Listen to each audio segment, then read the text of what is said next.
Good morning dear students. നമ്മളിന്ന് basic accounting class 2ലേക്ക് കിടക്കുകയാണ്. കഴിഞ്ഞ ക്ലാസ്സിൽ നമ്മൾ ഡിസ്കസ് ചെയ്ത ടോപ്പിക് എന്ന് പറയുന്നത് what is mean by accounting, then what are the അല്ലെങ്കിൽ what is the definition of accounting, then advantages of accounting, limitations of accounting, ഇത്തരം കാര്യങ്ങളൊക്കെയാണ് കഴിഞ്ഞ ക്ലാസ്സിൽ. യൂസേഴ്സ് ഓഫ് അക്കൗണ്ടിങ്, ഇത്തരം കാര്യങ്ങളൊക്കെയാണ് കഴിഞ്ഞ ക്ലാസ്സിൽ. തിയറി ബേസ്ഡ് ആയിരുന്നു. എന്താണ് അക്കൗണ്ടിങ് എന്നതിൻ്റെ വളരെ ബേസിക് ആയിട്ടുള്ള കാര്യങ്ങളാണ് കഴിഞ്ഞ ക്ലാസ്സിൽ നമ്മൾ ഡിസ്കസ് ചെയ്ത്. ഈ ക്ലാസ്സിലും അതൊക്കെ തന്നെ എന്താണ്, അതിന് ബേസിക് ആയിട്ടുള്ള കുറച്ച് കാര്യങ്ങൾ കൂടി നമുക്ക് കണ്ടിന്യൂ ചെയ്ത് പോകേണ്ടതുണ്ട്. അപ്പോൾ എല്ലാവർക്കും ഞാൻ കഴിഞ്ഞ ക്ലാസ്സിൽ പറഞ്ഞ പോലെ തന്നെ +1 +2 കൊമേഴ്സ് ഗ്രൂപ്പ് അല്ലാത്തവർക്ക് പോലും കിട്ടുന്നതിന് വേണ്ടിയിട്ടാണ് ഇത്തരം ബേസിക് ആയിട്ടുള്ള കാര്യങ്ങൾ കൂടി ക്ലാസ്സിൽ ഡിസ്കസ് ചെയ്യുന്നത്. അപ്പോൾ അതുകൊണ്ട് അറിയാവുന്നവരും ശ്രദ്ധിച്ചിരിക്കുക. എന്താ കാരണം എന്ന് വെച്ചാൽ ചെറിയൊരു റീകളക്ഷൻ പോയിൻറ്റ്സ് ആയിട്ട് കുട്ടികൾ അതിനെ കാണുക. ഇന്ന് നമുക്ക് പോകേണ്ട ടോപ്പിക് എന്ന് പറയുന്നത് പ്രിൻസിപ്പിൾസ് ഓഫ് അക്കൗണ്ടിങ്. അക്കൗണ്ടിങ്ങിൻ്റെ പ്രിൻസിപ്പിൾസ് എന്തൊക്കെയാണ്, അക്കൗണ്ടിങ് കൺസെപ്റ്റ്സ് എന്തൊക്കെയാണ്, അത്തരം കാര്യങ്ങളിലേക്കാണ് ഇന്ന് നമുക്ക് പോകേണ്ടത്. അപ്പോൾ നമുക്ക് ക്ലാസ്സിലേക്ക് പോവാം.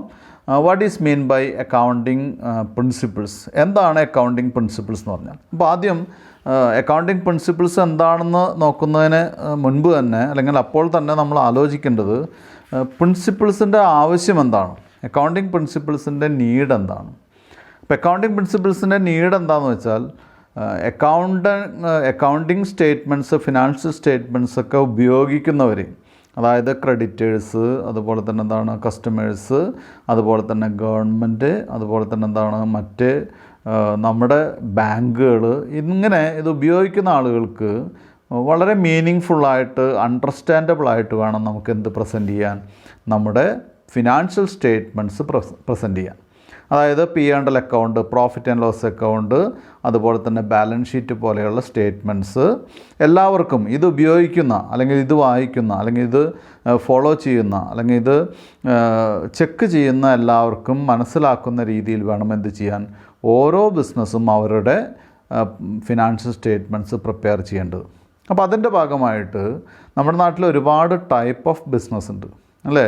കുട്ടികൾ +1 +2 പഠിച്ചിട്ടുണ്ടാവും. എന്താണ് സോൾ പ്രൊപ്പറൈറ്റർഷിപ്പ് ഉണ്ട്, അല്ലേ? ബിസിനസ് സ്റ്റഡീസിലൊക്കെ പഠിച്ചിട്ടുണ്ടാവും.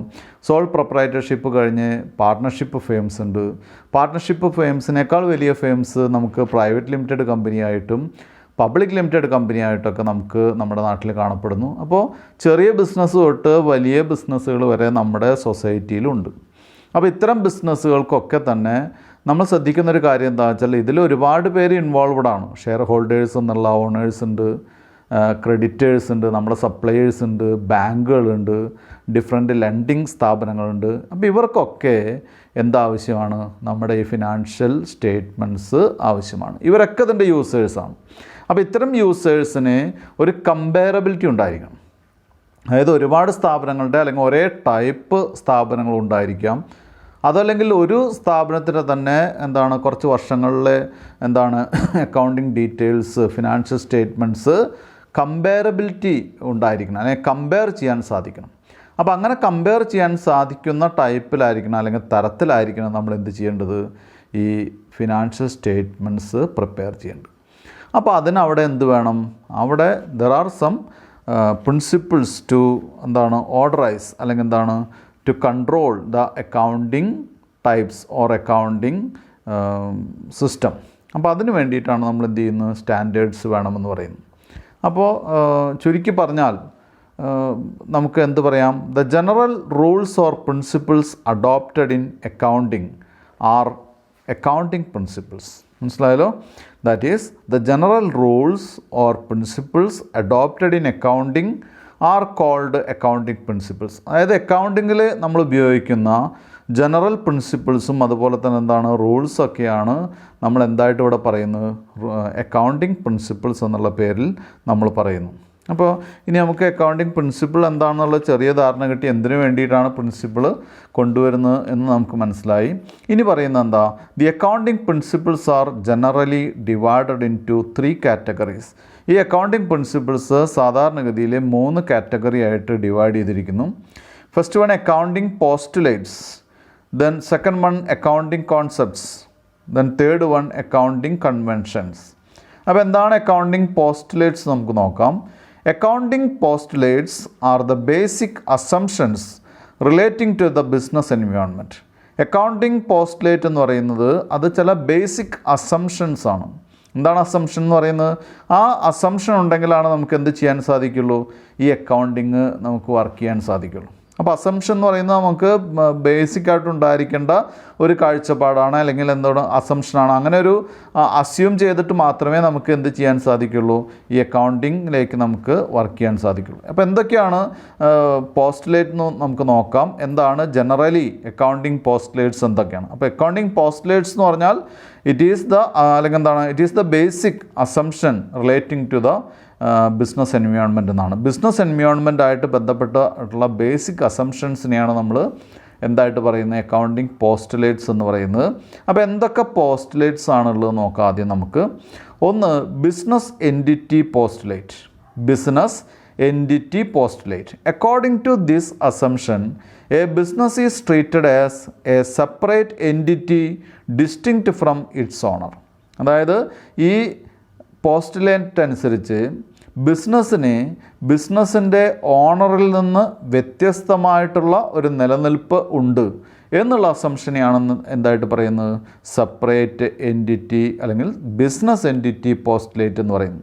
ബിസിനസ് എൻറ്റിറ്റി പോസ്റ്റുലേറ്റിനെ നമുക്ക് സെപ്പറേറ്റ് എൻറ്റിറ്റി പോസ്റ്റുലേറ്റ് എന്നും പറയാട്ടോ. അതിൻ്റെ കാരണം എന്താണെന്ന് വെച്ചാൽ ബിസിനസ്സിൽ നിന്ന് അല്ലെങ്കിൽ ബിസിനസ് മാനിൽ നിന്ന് അല്ലെങ്കിൽ ഓണറിൽ നിന്ന് വ്യത്യസ്തമായിട്ടുള്ള ഒരു നിലനിൽപ്പ് അല്ലെങ്കിൽ എൻറ്റിറ്റി, വ്യത്യസ്തമായിട്ടുള്ളൊരു ഫേമാണ് അല്ലെങ്കിൽ സ്ഥാപനമാണ് എന്നുള്ള കാഴ്ചപ്പാടിലാണ് നമ്മൾ എന്തായിട്ട് പറയുന്നത്, ബിസിനസ് എൻറ്റിറ്റി പോസ്റ്റുലേറ്റ് എന്ന് പറയുന്നത്. അതുകൊണ്ടാണ് നമ്മൾ എന്ത് ചെയ്യുന്നത്, ബിസിനസ്സിൻ്റെ ഓണർ ഇൻവെസ്റ്റ് ചെയ്തിട്ടുള്ള അല്ലെങ്കിൽ ബിസിനസ്സും ഓണറും രണ്ടാണ്, ഒന്നല്ല എന്നുള്ള കൺസെപ്റ്റിനെയാണ് നമ്മൾ എന്തായിട്ട് പറയുന്നത്, ബിസിനസ് എൻറ്റിറ്റി പോസ്റ്റുലേറ്റ് എന്ന് പറയുന്നത്. അതുകൊണ്ടാണ് ബിസിനസ്സിൽ ഓണർ ഇൻവെസ്റ്റ് ചെയ്യുന്ന ക്യാപിറ്റൽ നമ്മൾ എന്തായിട്ട് കണക്കാക്കുന്നത്, ലയബിലിറ്റി ആയിട്ട് കണക്കാക്കുന്നു. കുട്ടികൾക്ക് മനസ്സിലായിട്ടുണ്ടാവും എന്ന് വിചാരിക്കുന്നു. അപ്പോൾ ഇവിടെ നമുക്ക് ഇത്രയേ ഉള്ളൂ. ബിസിനസ് എൻറ്റിറ്റി പോസ്റ്റുലേറ്റ് എന്ന് പറഞ്ഞു കഴിഞ്ഞാൽ എന്താണ്, ബിസിനസ് വേറെ, ഓണർ വേറെ.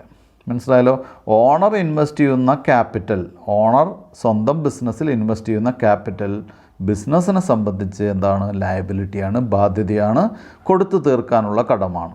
ദെൻ രണ്ടാമത്തെ പോസ്റ്റുലേറ്റ് പറയാം, മണി മെഷർമെൻറ്റ് പോസ്റ്റുലേറ്റ്. അപ്പോൾ ഇവിടെ according to this concept only those transactions which can be measured in terms of money are to be recorded. ഇവിടെയുള്ളൊരു പ്രത്യേകത എന്താണെന്ന് വെച്ചാൽ മണിയിൽ മെഷർ ചെയ്യാൻ പറ്റുന്ന ട്രാൻസാക്ഷൻസ് മാത്രമേ നമുക്ക് എന്ത് ചെയ്യാൻ സാധിക്കുള്ളൂ, റെക്കോർഡ് ചെയ്യാൻ സാധിക്കുള്ളൂ, അല്ലേ?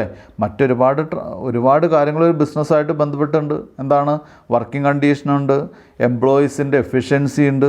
അങ്ങനെയുള്ള യാതൊരു കാര്യങ്ങളും നമുക്ക് എവിടെ റെക്കോർഡ് ചെയ്യാൻ സാധിക്കില്ല, ഈ ഫിനാൻഷ്യൽ സ്റ്റേറ്റ്മെൻറ്റ്സിൽ റെക്കോർഡ് ചെയ്യാൻ സാധിക്കില്ല. അപ്പോൾ മണി മെഷർമെൻറ്റ് നടത്താൻ പറ്റുന്ന കാര്യങ്ങൾ മാത്രമേ അല്ലെങ്കിൽ ഇവൻറ്റ്സ് മാത്രമേ നമുക്ക് എവിടെ സാധിക്കുള്ളൂ, എവിടെ റെക്കോർഡ് ചെയ്യാൻ സാധിക്കുള്ളൂ, നമ്മുടെ ഈ ഫിനാൻഷ്യൽ സ്റ്റേറ്റ്മെൻറ്റ്സിൽ റെക്കോർഡ് ചെയ്യാൻ സാധിക്കുള്ളൂ.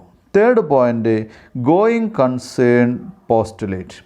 It is assumed that every business will continue for an indefinite period of time.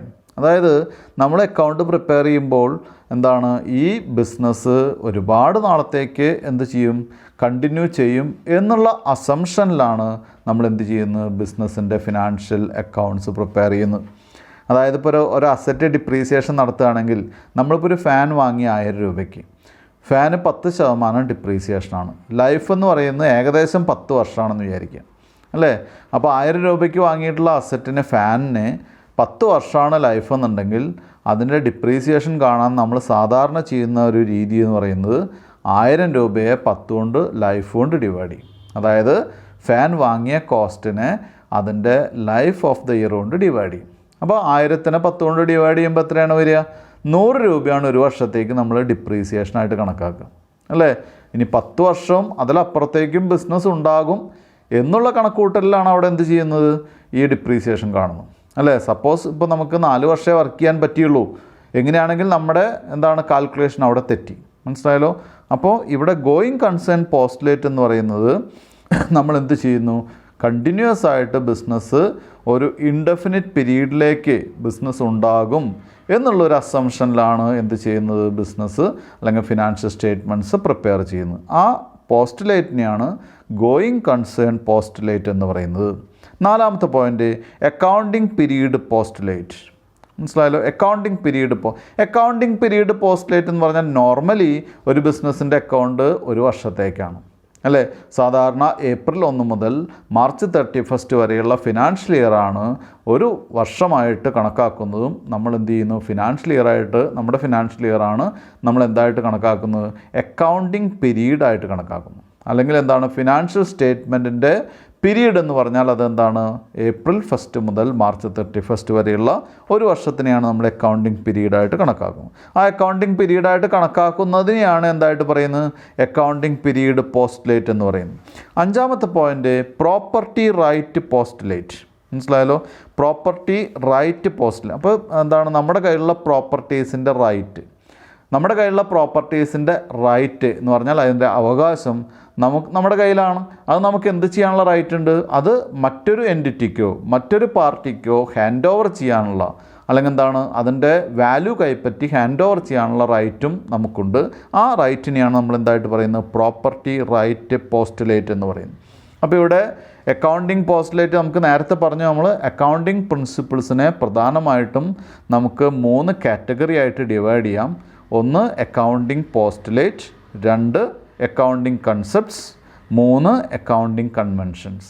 അതിൽ അക്കൗണ്ടിങ് പോസ്റ്റുലേറ്റ് എന്ന് പറഞ്ഞാൽ അതെന്താണ്, ബിസിനസ്സായിട്ട് ബന്ധപ്പെട്ട കുറച്ച് അസംഷൻസിനെയാണ് അല്ലേ. അസംഷനാണ്. ആ അസംഷൻ 100% ശരിയാവണമെന്നില്ല, പക്ഷേ എങ്കിലും ആ അസംഷനിൽ നിന്നുകൊണ്ടായിട്ടാണ് നമ്മൾ എന്ത് ചെയ്യുന്നത്, ബിസിനസ് നടത്തുന്നതും ഫിനാൻഷ്യൽ സ്റ്റേറ്റ്മെൻറ്റ്സ് പ്രിപ്പയർ ചെയ്യുന്നതും ഈ അസംഷനിൽ നിന്നിട്ടാണ്. അതുകൊണ്ട് ആ ബിസിനസ്സിനെ സംബന്ധിക്കുന്ന ബേസിക് ആയിട്ടുള്ള അസംഷനെ നമ്മൾ എന്തായിട്ട് പറയുന്നു, അക്കൗണ്ടിങ് പോസ്റ്റുലേറ്റ് എന്ന് പറയുന്നു. ആ അക്കൗണ്ടിങ് പോസ്റ്റുലേറ്റ് 5 ടൈപ്പാണ്, 5 തരത്തിലാണ്. എന്താണ് accounting postulate? 1 business entity postulate. ബിസിനസ്സും ബിസിനസ്മാനും 2ആയി കാണുന്നു. ബിസിനസ്സിൽ ബിസിനസ്മാൻ ഇൻവെസ്റ്റ് ചെയ്യുന്ന ക്യാപിറ്റൽ, സ്വന്തം പണം ബിസിനസ്സിനെ സംബന്ധിച്ച് എന്താണ്, അതൊരു ലയബിലിറ്റി ആയിട്ട് കാണും.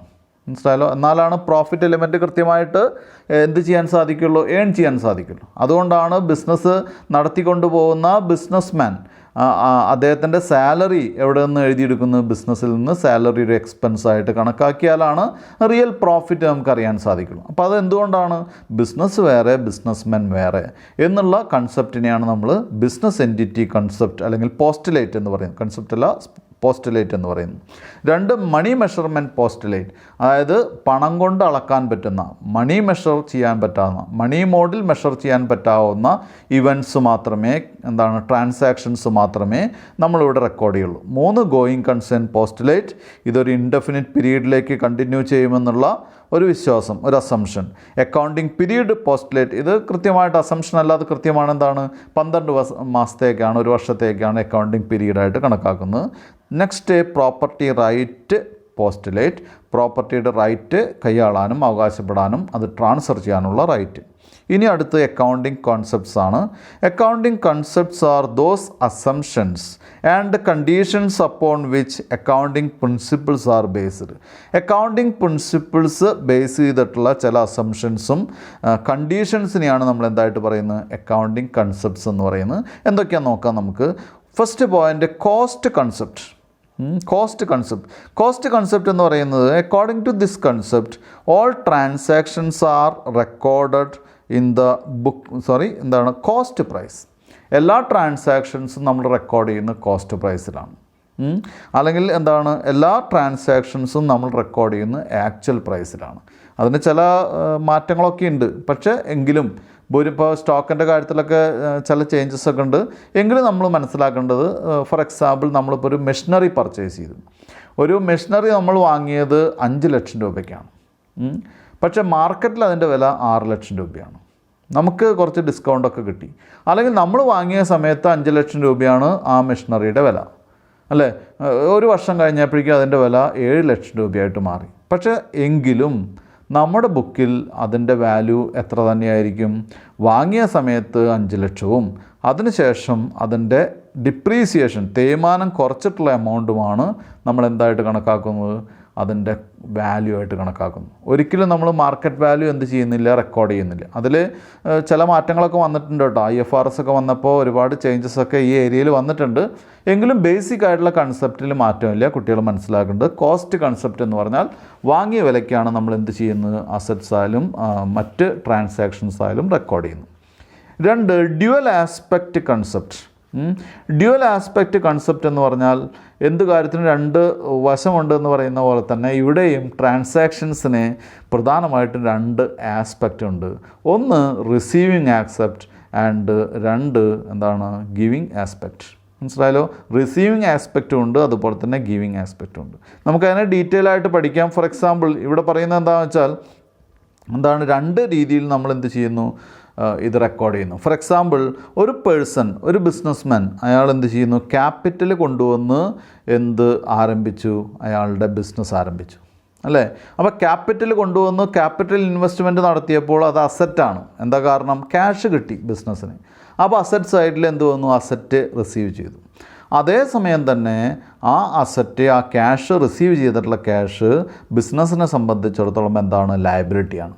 അപ്പോൾ ലയബിലിറ്റി സൈഡിലും എന്ത് വന്നു, 1 ലക്ഷം അല്ലെങ്കിൽ എന്താണ് 5 ലക്ഷം രൂപ എത്രയാണോ ഇൻവെസ്റ്റ് ചെയ്ത്, ഇപ്പം അദ്ദേഹം ഇൻവെസ്റ്റ് ചെയ്തിട്ടുള്ള എമൗണ്ട് 5 lakh ആണെങ്കിൽ ആ 5 lakh rupees നമ്മുടെ കയ്യിൽ ക്യാഷായിട്ട് വന്നു.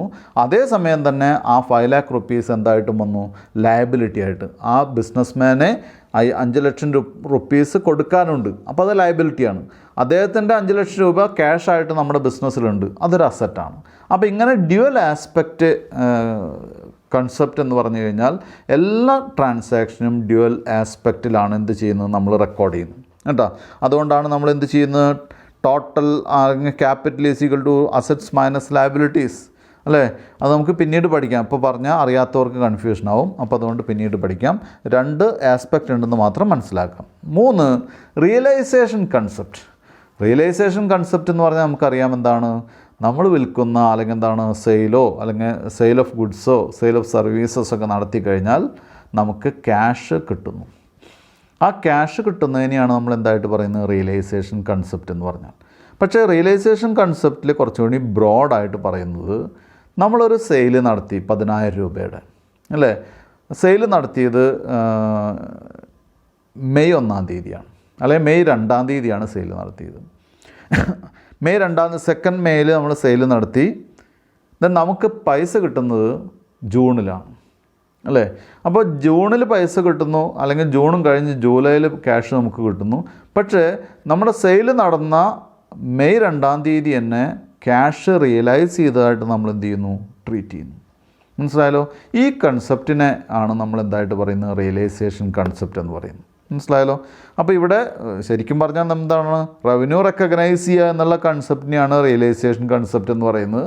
അതായത് ഗുഡ്സോ സർവീസസോ വിൽക്കുമ്പോൾ, സെയിൽ നടത്തുമ്പോൾ അപ്പോൾ എന്ത് ചെയ്യാം, ക്യാഷ് റിസീവ് ചെയ്യാം. അല്ലെങ്കിൽ ഒരു ഫ്യൂച്ചർ ഡേറ്റിൽ നമുക്ക് ക്യാഷ് റിസീവ് ചെയ്യാം.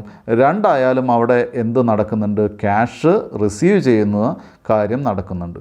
അതിനെയാണ് നമ്മളിവിടെ എന്തായിട്ട് പറയുന്നത്, റിയലൈസേഷൻ കൺസെപ്റ്റ് എന്ന് പറയുന്നത്. മനസ്സിലായല്ലോ? ഇതിനെ റവന്യൂ റെക്കഗ്നിഷൻ കൺസെപ്റ്റ് എന്നും പറയും. മനസ്സിലായല്ലോ? ഈ റിയലൈസേഷൻ കൺസെപ്റ്റിനെ തന്നെയാണ് റവന്യൂ റെക്കഗ്നിഷൻ കൺസെപ്റ്റ് എന്ന് പറയുന്നത്. അപ്പോൾ IFRS ഒക്കെ പഠിക്കുന്ന സമയത്ത് നമ്മൾ റവന്യൂ റെക്കഗ്നിഷൻ കൺസെപ്റ്റ് എന്നാണ് ഇതിനെ പറയുന്നത് കേട്ടോ. 4ാമത്തെ പോയിൻ്റ് മാച്ചിങ് കൺസെപ്റ്റാണ്. മാച്ചിങ് കൺസെപ്റ്റ് എന്ന് പറയുന്നത് cost or expenses of A business of A particular period R matched or compared with the revenue of that period. മനസ്സിലായല്ലോ? ഒരു പീരീഡിലെ കോസ്റ്റോ അല്ലെങ്കിൽ എക്സ്പെൻസസോ ആ പീരീഡിലെ റവന്യൂവോ അല്ലെങ്കിൽ ഇൻകമോ ആയിട്ട് എന്ത് ചെയ്യണം, മാച്ച് ചെയ്ത് പോകണം. എന്തിനു വേണ്ടിയിട്ടാണ്? In order to ascertain the net profit or net loss. എന്തിനു വേണ്ടിയിട്ടാണ്? ലാഭമോ നഷ്ടമോ ഉണ്ടോ എന്ന് അറിയാൻ വേണ്ടിയിട്ടാണ്. അപ്പോൾ ഞാൻ ഒന്നുകൂടി വ്യക്തമായിട്ട് പറയാം, മാച്ച് ചെയ്ത് പോകണം. ഒരു സ്ഥാപനത്തിൻ്റെ കോസ്റ്റ് അല്ലെങ്കിൽ എക്സ്പെൻസസ് അതിൻ്റെ ഇൻകംസ് അല്ലെങ്കിൽ എന്താണ് റവന്യൂ ആയിട്ട് എന്ത് ചെയ്യണം, മാച്ച് ചെയ്യണം. മനസ്സിലായല്ലോ? അങ്ങനെ മാച്ച് ചെയ്യുമ്പോൾ നമുക്ക് എന്ത് കണ്ടുപിടിക്കാൻ പറ്റും, പ്രോഫിറ്റോ ലോസോ ആണോ എന്ന് കണ്ടുപിടിക്കാൻ പറ്റും. എങ്ങനെയാണ് കണ്ടുപിടിക്കാൻ പറ്റുക?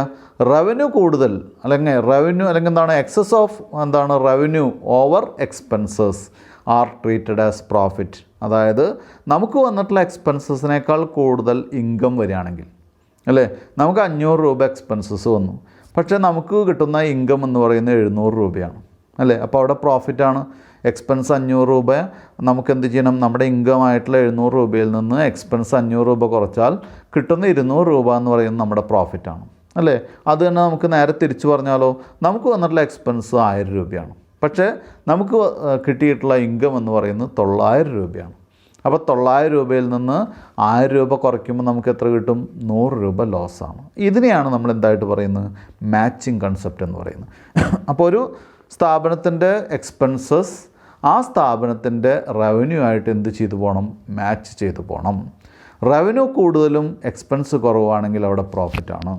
ദെൻ എക്സ്പെൻസ് കൂടുതലും റവന്യൂ കുറവാണെങ്കിൽ അവിടെ എന്തായിരിക്കും? ലോസ് ആയിരിക്കും. ആ കൺസെപ്റ്റിനെ മാച്ചിങ് കൺസെപ്റ്റ് എന്ന് പറയുന്നു. 5ാമത്തെ പോയിൻ്റ് ഒബ്ജക്റ്റിവിറ്റി കൺസെപ്റ്റ്. ഒബ്ജക്റ്റിവിറ്റി കൺസെപ്റ്റിൻ്റെ ഒരു പ്രത്യേകത എന്താണെന്ന് വെച്ചാൽ, this concept requires that accounting data should be verifiable and free from personal bias of the accountant. ഈ കൺസെപ്റ്റിൽ പറയുന്നത് accounting datas should be verifiable and free from the bias of N accountant എന്നാണ്. അതായത് അക്കൗണ്ടൻറ്റിൻ്റെ bias വെച്ച് prepare ചെയ്യേണ്ട ഒരു കാര്യമല്ല എന്ത്? Accounting അല്ലെങ്കിൽ അക്കൗണ്ടിങ് സ്റ്റേറ്റ്മെൻറ്റ്. അത് കൃത്യമായിട്ടുള്ള എന്താണ് തെളിവുകൾ അല്ലെങ്കിൽ കൃത്യമായിട്ടുള്ള എവിഡൻസ് വെച്ചിട്ടാണ്, ഡോക്യുമെൻറ്റ്സ് വെച്ചിട്ടാണ് നമുക്ക് എന്ത് ചെയ്യേണ്ടത്?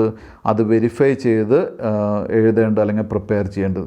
ഒരിക്കലും അക്കൗണ്ടൻ്റെ ബയാസ് വെച്ച് നമുക്ക് പ്രിപ്പയർ ചെയ്യാൻ പറ്റില്ല. ഇത് മനസ്സിലാകാത്ത കുട്ടികളുണ്ടെങ്കിൽ നമുക്ക് ശ്രദ്ധിക്കേണ്ട കാര്യം എന്താണെന്ന് വെച്ചാൽ, ഓരോ ട്രാൻസാക്ഷനും നമ്മൾ ബുക്കിൽ റെക്കോർഡ് ചെയ്യുന്നത് കൃത്യമായിട്ടുള്ള എന്താണ് സപ്പോർട്ടിങ് എവിഡൻസ് വെച്ചിട്ടാണ്. കഴിഞ്ഞ ദിവസം അത് പറഞ്ഞതാണ് നമ്മൾ.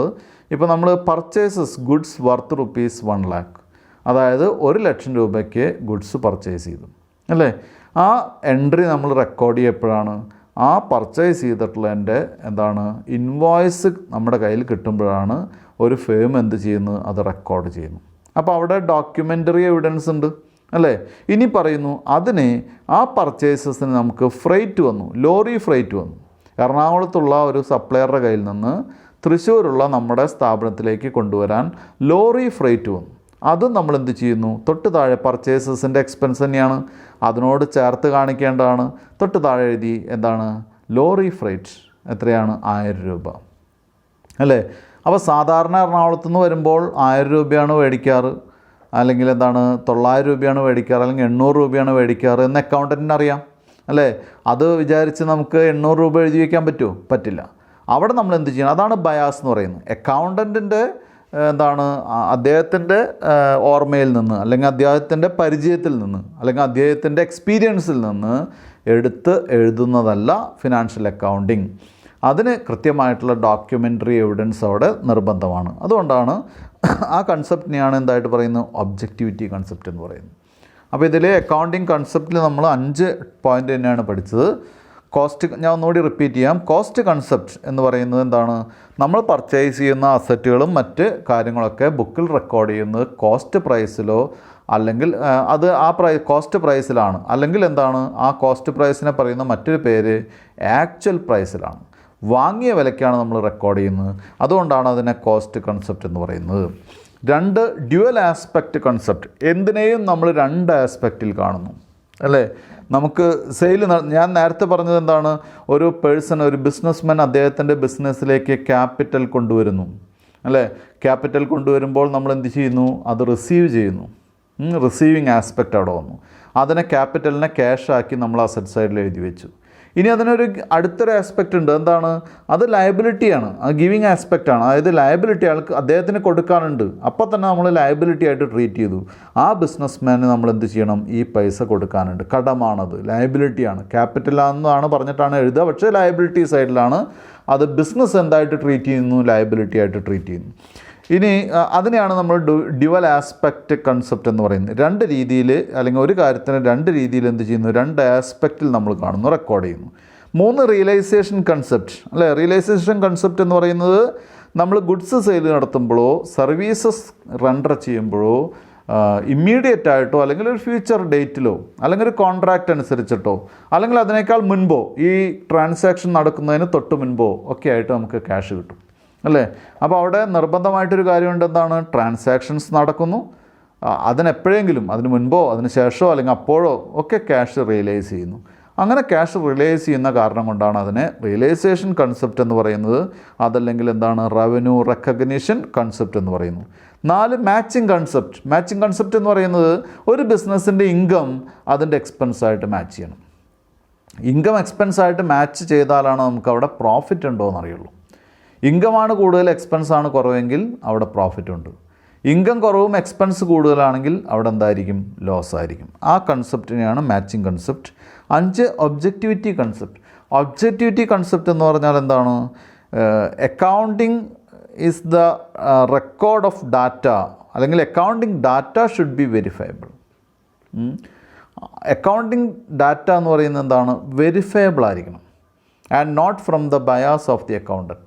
അക്കൗണ്ടൻറ്റിൻ്റെ ബയാസിൽ നിന്നായിരിക്കരുത് ഒരിക്കലും അക്കൗണ്ടിങ് ഡാറ്റ നമ്മൾ റെക്കോർഡ് ചെയ്യുന്നത്. അപ്പോൾ കൃത്യമായിട്ട് തന്നെ എക്സാമ്പിൾ ഉണ്ട്. എന്ത് റെക്കോർഡ് ചെയ്യുമ്പോഴും അതുകൊണ്ടാണ് കമ്പനികളിലും ബിസിനസ് സ്ഥാപനങ്ങളിലൊക്കെ ചെറിയ പേയ്മെൻറ്റുകൾക്കൊക്കെ അവരെന്ത് ചെയ്യുന്നു? വൗച്ചർ സൈൻ ചെയ്ത് വാങ്ങും, അല്ലേ? ഇപ്പോൾ ഒരു വീട്ടിൽ ഒരു വർക്കിന് പോയി കഴിഞ്ഞാൽ നമ്മൾ എന്ത് ചെയ്യുന്നു? ഇപ്പോൾ നമ്മുടെ വീട്ടിലൊരു ഇലക്ട്രീഷ്യൻ്റെ വർക്കുണ്ട്. അപ്പോൾ നമ്മൾ ഇലക്ട്രീഷ്യൻ വന്ന് വർക്ക് ചെയ്ത് കഴിഞ്ഞാൽ നമ്മൾ സാധാരണ പൈസ എത്രയാണെന്ന് ചോദിച്ചാൽ പൈസ കൊടുക്കും, അല്ലേ?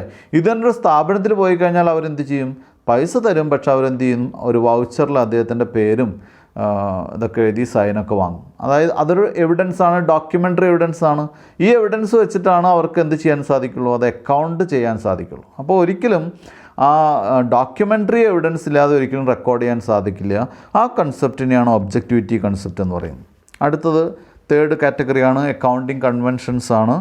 അക്കൗണ്ടിങ് കൺവെൻഷൻസ് എന്ന് പറയുന്നത്, conventions are the customs or traditions, അല്ലേ? അത് കസ്റ്റംസ് ആണ്, ട്രഡീഷൻ, നമ്മുടെ നാട്ടിൽ നിലനിൽക്കുന്നൊരു സിസ്റ്റമാണ്. Which guide the accountant while preparing accounting statements. അതായത് നമ്മുടെ നാട്ടിൽ നിൽക്കുന്ന, അല്ലെങ്കിൽ എന്താണ്, ഇപ്പോൾ നമ്മൾ ഒരുപാട് നാളുകളായിട്ട് ഫോളോ ചെയ്തു വരുന്ന ഒരു കാര്യത്തിനെയാണ് നമ്മൾ കസ്റ്റം അല്ലെങ്കിൽ ട്രഡീഷൻ എന്നൊക്കെ പറയുന്നത്. അതൊരു ശീലമായി കഴിഞ്ഞു. അത്തരം കാര്യങ്ങളെയാണ് നമ്മൾ എന്തായിട്ട് പറയുന്നത്? കൺവെൻഷൻ എന്ന് പറയുന്നത്. ആദ്യം തന്നെ കൺവെൻഷൻ ഓഫ് കൺസിസ്റ്റൻസി, അതൊരു പ്രത്യേക അല്ലെങ്കിൽ ഒരു പ്രധാനപ്പെട്ട പോയിൻ്റാണ്. അതായത് this convention follows that the basis followed in several accounting periods should be consistent. അതായത് കുറേ വർഷങ്ങളായിട്ട് നമ്മൾ ഫോളോ ചെയ്തു വരുന്ന ഒരു മെത്തേഡ് തന്നെ എന്ത് ചെയ്യണം? കൺസിസ്റ്റൻ്റ് ആയിട്ട് മുന്നോട്ട് പോകണം. അതിലൊരു ചേഞ്ച് വരാൻ പാടില്ല എന്നാണ് പറഞ്ഞത്. ഫോർ എക്സാമ്പിൾ, കഴിഞ്ഞ 5 വർഷമായിട്ട് നമ്മൾ ഡിപ്രീസിയേഷൻ ചെയ്തുകൊണ്ടിരുന്നത് എന്താണ്? ഡിമിനിഷിങ് വാല്യൂ മെത്തേഡിലാണ്. മനസ്സിലായല്ലോ? ആ ഡിമിനിഷിങ് വാല്യൂ മെത്തേഡിലാണ് നമ്മൾ ചെയ്തിരിക്കുന്നത് എന്നുണ്ടെങ്കിൽ പെട്ടെന്ന് അതിലൊരു മാറ്റം വരുത്താൻ പാടില്ല. അതങ്ങനെ തന്നെ പോകണമെന്നാണ് പറയുന്നത്. ഡിമിനിഷിങ് വാല്യൂ മെത്തേഡിലാണ് ചെയ്തു പോന്നിരുന്നെങ്കിൽ ആ മെത്തേഡ് തന്നെ കണ്ടിന്യൂ ചെയ്തു പോകണം. അതല്ലാതെ ഒരു വർഷം ഒരു മെത്തേഡ് ചെയ്യുക, അടുത്ത വർഷം വേറൊരു മെത്തേഡ് ചെയ്യുക, അത്തരം രീതികൾ ഒരിക്കലും എന്തല്ല അപ്ലിക്കബിൾ അല്ല. മനസ്സിലായല്ലോ? അതാണ് ഒന്നാമത്തെ പോയിൻ്റ്. എന്താണ്? കൺവെൻഷൻ ഓഫ് കൺസിസ്റ്റൻസിയാണ് ഫസ്റ്റ് പോയിൻ്റായിട്ട് പറയുന്നത്. Then second point, convention of എന്താണ്? കൺസർവേറ്റിസം. അപ്പോൾ കൺവെൻഷൻ ഓഫ് കൺസർവേറ്റിസം എന്ന് പറഞ്ഞു കഴിഞ്ഞാൽ ഇവിടെ ഒരു പ്രത്യേകത എന്താണെന്ന് വെച്ചാൽ, this is A convention of caution or playing safe which is followed while preparing financial statements. അതായത് നമ്മൾ സേഫായിട്ട് കളിക്കുക എന്നൊക്കെ പറയില്ലേ, അല്ലെങ്കിൽ പ്രിക്കോഷൻസ് എടുക്കുക എന്നൊക്കെ പറയില്ലേ, അതിനെയാണ് ഇവിടെ എന്തായിട്ട് പറയുന്നത്? കൺവെൻഷൻ ഓഫ് കൺസർവേറ്റിസം എന്ന് പറയുന്നത്. For example, valuation of stock on cost price or market price whichever is less based on the convention of conservatism. ഇപ്പോൾ നിങ്ങളും പഠിച്ചിട്ടുണ്ടായിരിക്കും, ഇത് തന്നെയാണ് വാല്യുവേഷൻ ഓഫ് ക്ലോസിംഗ് സ്റ്റോക്ക് എന്ന് പറയുന്നത്. എന്താണ്? Cost price or market value whichever is less. ഇതാണ് നമ്മൾ സാധാരണ പഠിക്കുന്നതും സോൾ പ്രൊപ്പറേറ്റർഷിപ്പിലൊക്കെ ഫോളോ ചെയ്യുന്ന പ്രൊസീജിയർ ഇത് തന്നെയാണ്. പക്ഷേ കോർപ്പറേറ്റ് IFRS ഒക്കെ എടുക്കുമ്പോൾ നമ്മൾ എന്ത് ചെയ്യും? ഇതിൻ്റെ ഈ ഇക്വേഷനിൽ ചെറിയൊരു മാറ്റം വരുത്തും. നമുക്കിപ്പോൾ അതിവിടെ പറയേണ്ട കാര്യമില്ല, എങ്കിലും ഞാൻ ഈ ക്ലാസ് കേൾക്കുന്ന വേറെ ആരെങ്കിലും ഉണ്ടെങ്കിൽ അവർക്കറിയാൻ വേണ്ടി പറയുകയാണ്. ഇവിടെ valuation of stock at cost price or net realisable value whichever is less എന്നുള്ളൊരു ചേഞ്ച് വന്നിട്ടുണ്ട് IFRS ഒക്കെ എടുക്കുമ്പോൾ. അങ്ങനെ മനസ്സിലാക്കുക. അപ്പോൾ കുട്ടികൾ ഇവിടെ മനസ്സിലാക്കേണ്ട എന്താണെന്ന് വെച്ചാൽ, നമ്മളൊരു 10,000 രൂപയ്ക്ക് ഒരു പ്രോഡക്റ്റ് വാങ്ങി, ഒരു ഫിനിഷ്ഡ് ഗുഡ്സ് വാങ്ങി, അല്ലെങ്കിൽ സ്റ്റോക്ക് വാങ്ങുക എന്ന് പറഞ്ഞാൽ 10,000 രൂപയ്ക്കുള്ള ഗുഡ്സ് നമ്മൾ പർച്ചേസ് ചെയ്തു. എന്തിനു വേണ്ടിയിട്ട്? വിൽക്കാൻ വേണ്ടിയിട്ട്, അല്ലേ? അതിൻ്റെ വിൽപ്പന വില എത്രയായിക്കോട്ടെ, നമ്മൾ പർച്ചേസ് ചെയ്തതിന് ശേഷം അത് നമ്മുടെ കയ്യിൽ നിന്ന് വിറ്റ് പോയില്ല, നമ്മുടെ കയ്യിൽ ബാക്കിയായി, അല്ലേ? അപ്പോൾ അതിൻ്റെ മാർക്കറ്റ് വാല്യൂ എന്ന് പറയുന്നത് 5000 കുറഞ്ഞു. 5000 എന്ന് പറയുമ്പോൾ വലിയ എഫക്റ്റാണ്, പകുതിയായിട്ട് മാറിക്കഴിഞ്ഞു അല്ലേ? ഫോർ എക്സാമ്പിൾ അങ്ങനെയൊക്കെ ചേഞ്ച് വരാനുള്ള സാധ്യത കുറവാണ്, എങ്കിലും അങ്ങനെ ഒരു ചേഞ്ച് വന്ന് 5000 രൂപയായിട്ട് മാറി. അപ്പോൾ എന്ത് ചെയ്യണം? അവിടെ ഒരു പ്രിക്വേഷൻ നമ്മൾ എടുക്കണം. എന്താണ് പ്രിക്വേഷൻ? ആ സ്റ്റോക്കിൻ്റെ വില നമ്മുടെ ബുക്ക് വാല്യൂവിൽ എഴുതുമ്പോൾ കോസ്റ്റ് പ്രൈസ് ഏതാണ്? 10000 രൂപ. മാർക്കറ്റ് വാല്യൂ 5000 രൂപ. വിച്ച് എവർ ഈസ് ലെസ്, ഏതാണോ കുറവ്? 5000 രൂപയാണ് കുറവ്. അപ്പോൾ അവിടെ ഒരു പ്രിക്വേഷൻ എടുത്തു കഴിഞ്ഞ് നമ്മൾ എന്താണ്, ഭാവിയിലേക്ക് വരാനുള്ളൊരു നഷ്ടം നമ്മൾ മുൻകൂട്ടി കണ്ടു അല്ലേ? ഇതൊരു കൺവെൻഷൻ ഓഫ് കൺസർവേറ്റിസം അതിൽ വരുന്നൊരു പോയിൻ്റാണ്. അപ്പോൾ നമ്മൾ എന്ത് ചെയ്യുക? വളരെ സേഫായിട്ട് മുന്നോട്ട് പോകുന്നതിന് വേണ്ടി പ്രിക്വേഷൻസ് എടുത്ത് മുന്നോട്ട് പോകുന്നതിനെയാണ് എന്തായിട്ട് പറയുന്നത്? കൺവെൻഷൻ ഓഫ് കൺസർവേറ്റിസം എന്നുള്ള പോയിന്റിൽ ഉദ്ദേശിക്കുന്നത്. അടുത്തത് മൂന്നാമത്തെ point, convention of materiality. Convention of materiality എപ്പോഴും നമുക്ക് ഒരു കൺഫ്യൂഷൻ വരുന്നൊരു ടോപ്പിക്കാണ്. മെറ്റീരിയാലിറ്റിയുടെ പ്രത്യേകത എന്താണെന്ന് വെച്ചാൽ, according to this convention only the material or important or vital facts about the business are to be disclosed through financial statements. Financial സ്റ്റേറ്റ്മെൻറ്റിലൂടെ നമ്മൾ ഡിസ്ക്ലോസ് ചെയ്യുന്ന ഐറ്റംസ് എന്ന് പറയുന്നത് ഇമ്പോർട്ടൻ്റ് ആയിട്ടുള്ള ഐറ്റംസ് ആയിരിക്കണം, പ്രധാനപ്പെട്ട ഐറ്റംസ് ആയിരിക്കണം. അതല്ലാതെ നമ്മുടെ ബിസിനസ്സിനെ പറ്റിയുള്ള എല്ലാ ഡീറ്റെയിൽസും നമുക്ക് എവിടെ റെക്കോർഡ് ചെയ്യേണ്ട ആവശ്യമില്ല, ഈ ഫിനാൻഷ്യൽ സ്റ്റേറ്റ്മെൻറ്റ്സിൽ റെക്കോർഡ് ചെയ്യേണ്ട ആവശ്യമില്ല. Only material things or important things are to be disclosed അല്ലേ? വളരെ ഇമ്പോർട്ടൻ്റ് ആയിട്ടുള്ള മെറ്റീരിയൽ ആയിട്ടുള്ള ഇൻഫർമേഷൻ മാത്രം എന്ത് ചെയ്യുക? ഡിസ്ക്ലോസ് ചെയ്യുക. ബാക്കി അൺഇമ്പോർട്ടൻ്റ് ആയിട്ടുള്ള കാര്യങ്ങൾ വേണമെങ്കിൽ നോട്ട്സിൽ നമുക്ക് എഴുതാം. നോട്ട്സ് എന്ന് പറയുന്ന ഫുട് നോട്ടായിട്ട് താഴെ ഒരു നോട്ടായിട്ട് നമുക്ക് ഇങ്ങനെ കൊടുക്കാം, ഇങ്ങനൊരു ഇൻഫർമേഷൻ ഉണ്ട് എന്ന് വേണമെങ്കിൽ നമുക്ക് കൊടുക്കാം. അടുത്തത് കൺവെൻഷൻ ഓഫ് ഫുൾ ഡിസ്ക്ലോഷർ. ഇത് നമ്മൾ മെറ്റീരിയാലിറ്റി പറഞ്ഞിട്ടാണ് ഡിസ്ക്ലോഷർ പറയുന്നത്. അപ്പോൾ എന്തായാലും കുട്ടികൾക്കൊരു സംശയം വരും, എന്താണിത് രണ്ടും തമ്മിലുള്ള ഡിഫറൻസ് തോന്നും. എന്തായാലും നമുക്ക് ആദ്യം ഡിസ്ക്ലോഷർ നോക്കാം. ഡിസ്ക്ലോഷർ എന്ന് പറഞ്ഞു കഴിഞ്ഞാൽ അവിടെ ഒരു പ്രത്യേക കാര്യം എന്ന് പറയുന്നത്, the objective of accounting is to provide true and accurate information അല്ലേ? അക്കൗണ്ടിങ്ങിൻ്റെ ഒബ്ജക്റ്റീവ് എന്ന് പറയുന്നത് വളരെ കറക്റ്റായിട്ടുള്ള ആക്യുറേറ്റ് ആയിട്ടുള്ള ഇൻഫർമേഷൻസ് പ്രൊവൈഡ് ചെയ്യുക എന്നുള്ളതാണ് അല്ലേ? അപ്പോൾ അതുകൊണ്ട് തന്നെ hence accounting records and statement should be honest and informative. They should not be misleading. അപ്പോൾ ഇവിടെ ഡിസ്ക്ലോഷർ റിക്വയർമെൻറ്റ്സ് എന്ന് പറഞ്ഞാൽ എന്താണ്? കൃത്യമായിട്ടുള്ള ഡിസ്ക്ലോഷർ, കൃത്യമായിട്ടുള്ള എന്താണ് ഡിസ്ക്ലോഷേഴ്സ് എല്ലാ ഡോക്യുമെൻ്റെയും കൃത്യമായിട്ടുണ്ടായിരിക്കണം. അതൊരിക്കലും മിസ്ലീഡ് ചെയ്യുന്ന തരത്തിലായിരിക്കരുത്. അത്രയേ ഉള്ളൂ. നമ്മൾ ഡിസ്ക്ലോസ് ചെയ്യുന്ന അല്ലെങ്കിൽ നമ്മൾ ഡിസ്ക്ലോസ് ചെയ്യുന്ന ഇൻഫർമേഷൻസ് ഒരിക്കലും മിസ്ലീഡിങ് ഇൻഫർമേഷൻ ആയിരിക്കരുത്. നമുക്ക് കൃത്യമായിട്ടുള്ള ഇൻഫർമേഷൻസ് കവർ ചെയ്യുന്ന രീതിയിലുള്ള full disclosure and sincere disclosure of documents അവിടെ വേണം. അപ്പോൾ നേരത്തെ ഞാൻ പറഞ്ഞു മെറ്റീരിയാലിറ്റിയിൽ എന്താണ്? Only material information are to be disclosed എന്ന് പറഞ്ഞു അല്ലേ? മെറ്റീരിയലായിട്ടുള്ള ഇമ്പോർട്ടൻ്റ് ആയിട്ടുള്ള ഇൻഫർമേഷൻ മാത്രം ഡിസ്ക്ലോസ് ചെയ്താൽ മതി. അടുത്തത് എന്താ? ഫുൾ ഡിസ്ക്ലോഷർ എന്ന് പറഞ്ഞു കഴിഞ്ഞാൽ ഒരു കാര്യം മറച്ചു വെച്ച് നമ്മൾ എന്ത് ചെയ്യരുത്? ഫിനാൻഷ്യൽ സ്റ്റേറ്റ്മെൻറ്റ്സിൽ റെക്കോർഡ് ചെയ്യാതെ മറച്ചു വെക്കാൻ പാടില്ല. അപ്പോൾ നമുക്കൊരു ലയബിലിറ്റി ഉണ്ട്, ആ ലയബിലിറ്റി നമ്മൾ എന്ത് ചെയ്യുന്നു? ഹൈഡ് ചെയ്ത് വെക്കുന്നു. അതിനെയാണ് ഇവിടെ അത് പാടില്ല എന്നുള്ളതാണ് എന്തിൻ്റെ മീനിങ് എന്ന് പറയുന്നത്? കൺവെൻഷൻ ഓഫ് ഫുൾ ഡിസ്ക്ലോഷർ എന്ന് പറയുന്നതിൻ്റെ മീനിങ്. മനസ്സിലായാലും ഇത്രയാണ് നമ്മുടെ പ്രിൻസിപ്പിൾസ് നമുക്ക് പഠിക്കാനുള്ളത്. അടുത്തത് പ്രിൻസിപ്പിൾസിൻ്റെ ഭാഗമായിട്ട് തന്നെ നമുക്ക് പഠിക്കാനുള്ള മറ്റൊരു കാര്യമാണ് ജനറലി ആക്സെപ്റ്റഡ് അക്കൗണ്ടിങ് പ്രിൻസിപ്പിൾസ്. എന്താണ് ജനറലി ആക്സെപ്റ്റഡ് അക്കൗണ്ടിങ് പ്രിൻസിപ്പിൾസ് എന്നുള്ളത്? അപ്പോൾ ഞാൻ നേരത്തെ പറഞ്ഞു ഈ പ്രിൻസിപ്പിൾസിൻ്റെ ആവശ്യം എന്താ ഉള്ളത്? നമുക്ക് ഒരുപാട് പാർട്ടീസ് ഉണ്ട്, ഒരുപാട് യൂസേഴ്സ് ഉണ്ട്. അക്കൗണ്ടിങ്ങിൻ്റെ ഫിനാൻഷ്യൽ സ്റ്റേറ്റ്മെൻറ്റ്സ് കൃത്യമായിട്ട് യൂസ് ചെയ്യുന്ന ഒരുപാട് ആളുകളുണ്ട്. അപ്പോൾ ഈ ഇത്തരം ആളുകളുടെ ഒരു പ്രധാനപ്പെട്ട ആവശ്യം ഡിമാൻഡ് എന്താണെന്ന് വെച്ചാൽ ഇതിൻ്റെ കമ്പാരബിലിറ്റിയാണ്.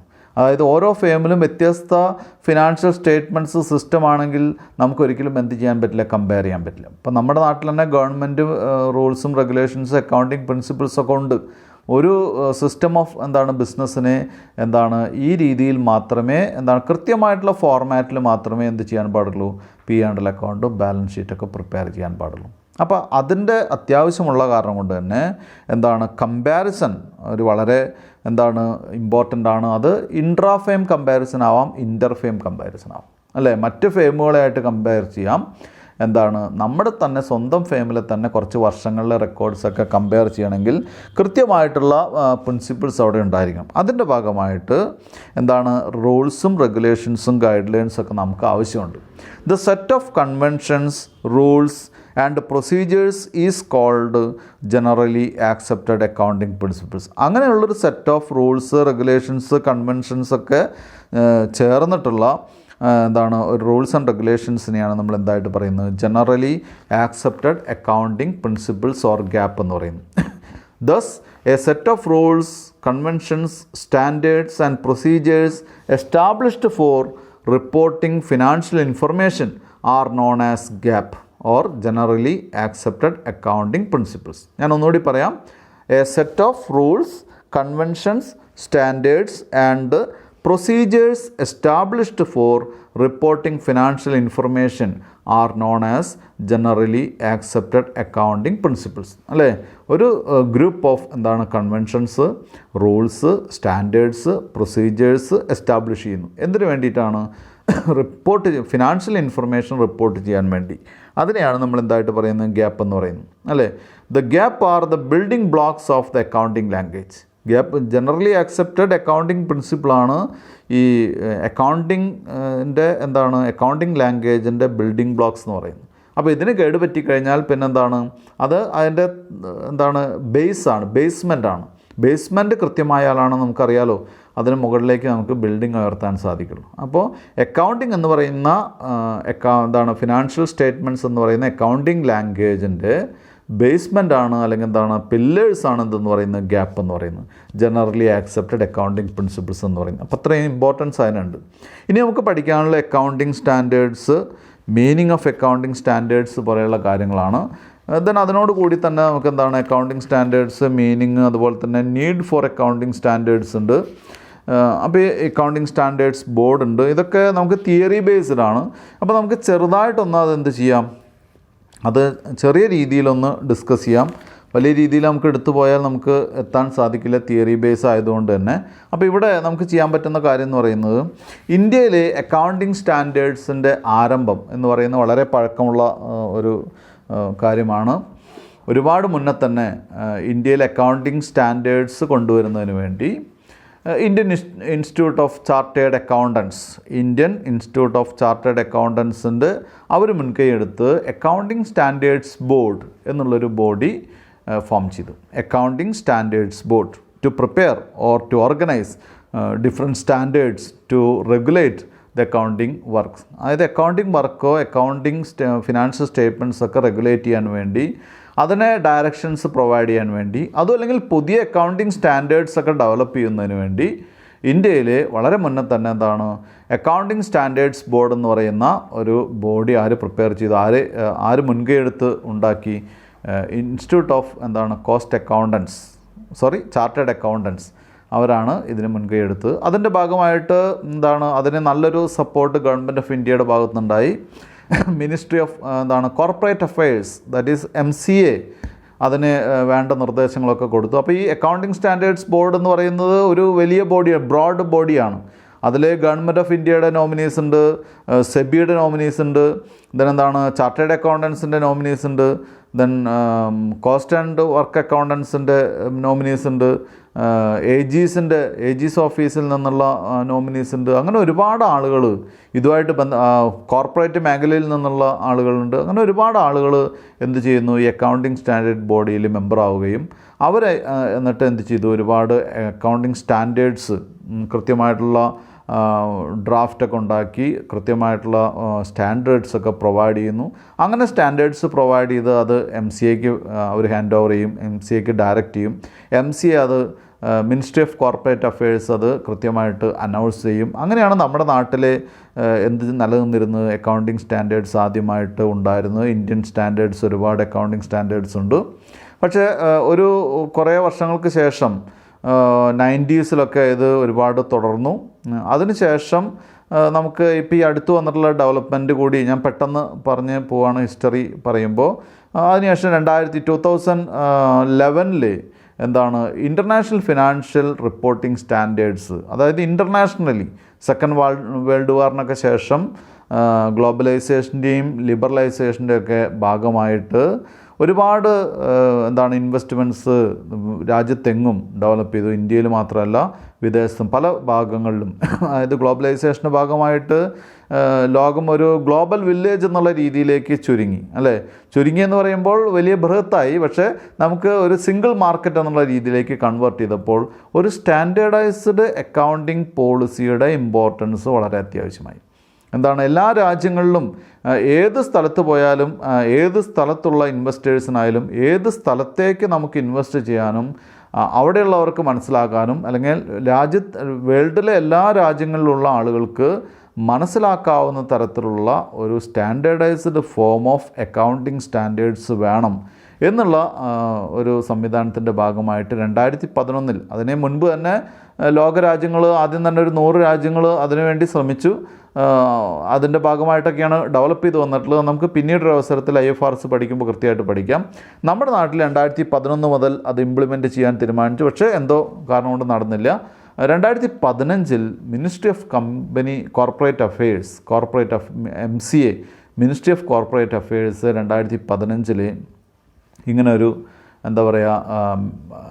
Accounting standards IFRS converged Indian accounting standards implement ചെയ്തു. 2015-16 അത് ഇംപ്ലിമെൻറ്റ് ചെയ്തത്. 2016-17 അത് മാൻഡേറ്ററി ആക്കി. അതായത് എല്ലാ കോർപ്പറേറ്റ് സ്ഥാപനങ്ങൾക്കും അതിന് ഒരു കണ്ടീഷനൊക്കെ പറയുന്നുണ്ട്. 500 crores എമൗണ്ടുള്ള എല്ലാ സ്ഥാപനങ്ങൾക്കും ലിസ്റ്റഡ് ആയിട്ടുള്ള അൺലിസ്റ്റഡ് ആയിട്ടുള്ള എല്ലാ സ്ഥാപനങ്ങൾക്കും ഇത്തരം ഒരു പുതിയ സ്റ്റാൻഡേർഡ്സ് നിർബന്ധമാക്കി. അങ്ങനെ അതുവരെ എത്തി നിൽക്കുകയാണ്. ഇപ്പോഴും നമ്മൾ IFRS കൺവേർജ്ഡ് സ്റ്റാൻഡേർഡ്സാണ് ഒരുവിധം എല്ലാ കമ്പനികളും യൂസ് ചെയ്യുന്നത്. അതാണ് അക്കൗണ്ടിങ് സ്റ്റാൻഡേർഡ്സിനെ പറ്റിയുള്ളൊരു ഏകദേശ രൂപമെന്ന് പറയുന്നത്. അപ്പോൾ ഒരുപാട് ടോപ്പിക്കുള്ളൊരു ഏരിയ ആണിത്. എങ്കിലും ഞാനത് മുഴുവൻ ഇവിടെ പറയുന്നില്ല, നമുക്ക് വേറൊരു അവസരത്തിലെടുക്കാം. അപ്പോൾ ഈ മിനിസ്ട്രി ഓഫ് കോർപ്പറേറ്റ് അഫയേഴ്സ് ഞാൻ പറഞ്ഞു ഈ 2015 ഇത് ഇംപ്ലിമെൻറ്റ് ചെയ്തപ്പോൾ ഏകദേശം അറൗണ്ട് 40 താഴെയായിട്ടുള്ള സ്റ്റാൻഡേർഡ്സാണ് അവരന്ന് കൊണ്ടുവന്നിട്ടുള്ളത്. അപ്പോൾ അതിൻ്റെ ഭാഗമായിട്ട് ഇൻ്റർനാഷണൽ ഫിനാൻഷ്യൽ റിപ്പോർട്ടിംഗ് സ്റ്റാൻഡേർഡ്സ് എന്നുള്ള IFRSുമായിട്ട് കൺവേർജ് ചെയ്തിട്ടാണ്. കൺവേർജ് ചെയ്യുക എന്ന് പറഞ്ഞാൽ അതായത് harmonised with international standards. Indian accounting സ്റ്റാൻഡേർഡിനെ എന്തിലേക്ക് ഹാർമോണൈസ് ചെയ്തു? ഈ ഇൻ്റർനാഷണൽ ഫിനാൻഷ്യൽ റിപ്പോർട്ടിംഗ് സ്റ്റാൻഡേർഡ്സുമായിട്ട് ഹാർമോണൈസ് ചെയ്ത് MCA കുറച്ച് standards new converged standards Indian accounting standards amendment എന്ന് പറഞ്ഞ് 2015 കുറേ സ്റ്റാൻഡേർഡ്സ് ഇംപ്ലിമെൻറ്റ് ചെയ്തു. ആ സ്റ്റാൻഡേർഡ്സിന് കൃത്യമായിട്ട് ആ സ്റ്റാൻഡേർഡ്സാണ് ഇപ്പോഴും നമ്മൾ ഫോളോ ചെയ്തു വരുന്നത്. അതാണ് അക്കൗണ്ടിങ് സ്റ്റാൻഡേർഡ്സിനെ പറ്റി നമുക്ക് ഇപ്പോൾ പറയാനുള്ളത്. ഇനി നമുക്ക് പഠിക്കാനുള്ള ചില ഇമ്പോർട്ടൻറ്റ് ടേംസ് ഓഫ് അക്കൗണ്ടൻസിയാണ്. അക്കൗണ്ടൻസിയിൽ വരുന്ന ചില പ്രധാനപ്പെട്ട ടേംസാണ് ഇനി നമുക്ക് പഠിക്കാനുള്ളത്. അത് നമുക്ക് അടുത്ത ക്ലാസ്സിൽ ഡിസ്കസ് ചെയ്യാം. ഈ ക്ലാസ്സിൽ ഇപ്പോൾ അത്രയും ടോപ്പിക്ക് ഡിസ്കസ് ചെയ്യാനുള്ള സമയമില്ല. അപ്പോൾ ഈ ക്ലാസ് ഞാൻ ഇന്നിവിടെ നിർത്തുകയാണ്. ഇന്നും നമുക്ക് തിയറി മാത്രമേ പറയാൻ സാധിച്ചുള്ളൂ, പ്രോബ്ലത്തിലേക്ക് കടക്കാൻ സാധിച്ചില്ല. അപ്പോൾ 1-2 ക്ലാസ്സുകൾക്കുള്ളിൽ നമുക്ക് കടക്കാൻ പറ്റും എന്ന് വിചാരിക്കുന്നു. മനസ്സിലായല്ലോ? അപ്പോൾ ഇന്നത്തോടു കൂടി നമുക്ക് ഈ ടോപ്പിക്ക് കവർ ചെയ്യാൻ പറ്റിയില്ല. ഞാൻ ഇതുകൂടി കവർ ചെയ്യാൻ പറ്റുമെന്ന് വിചാരിച്ചാണ്. എന്തായാലും കുഴപ്പമില്ല. അപ്പോൾ കുട്ടികൾ ഇന്ന് എടുത്തിട്ടുള്ള ടോപ്പിക്കും വ്യക്തമായിട്ട് നോക്കണം. ക്ലാസ്സിൽ മനസ്സിലാകാത്ത എന്തെങ്കിലും പോയിൻ്റുകൾ ഉണ്ടെങ്കിൽ നിങ്ങൾ പറയണം. പ്രത്യേകിച്ചും അതർ സ്ട്രീമിൽ നിന്ന് വരുന്ന കുട്ടികളുടെ റിപ്ലൈ കമൻറ്റ് എനിക്ക് വളരെ ഇമ്പോർട്ടൻ്റ് ആണ്. അത് വെച്ചിട്ടാണ് നമ്മൾ ക്ലാസ് മുന്നോട്ട് പോകുന്നത്. അപ്പോൾ അവർ കമൻറ്റ് ചെയ്യണം. പ്രത്യേകിച്ചും ക്ലാസ് കേട്ടതിന് ശേഷം എന്തെങ്കിലും പോരായ്മകളുണ്ടെങ്കിൽ, എന്തെങ്കിലും അവർക്ക് കിട്ടേണ്ടത് കിട്ടുന്നില്ലെങ്കിൽ കൃത്യമായിട്ടുള്ള റിപ്ലൈ കമൻറ്റ് കുട്ടികൾ തരണം. അത് വെച്ച് അടുത്ത ക്ലാസ്സിൽ അത് ഒരു പ്രചോദനമായിട്ട് ഉൾക്കൊണ്ട് അടുത്ത ക്ലാസ്സിൽ നമുക്കത് ഇൻക്ലൂഡ് ചെയ്യാം. എന്തായാലും ഇന്ന് ഞാനിവിടെ നിർത്തുകയാണ്. Thank you.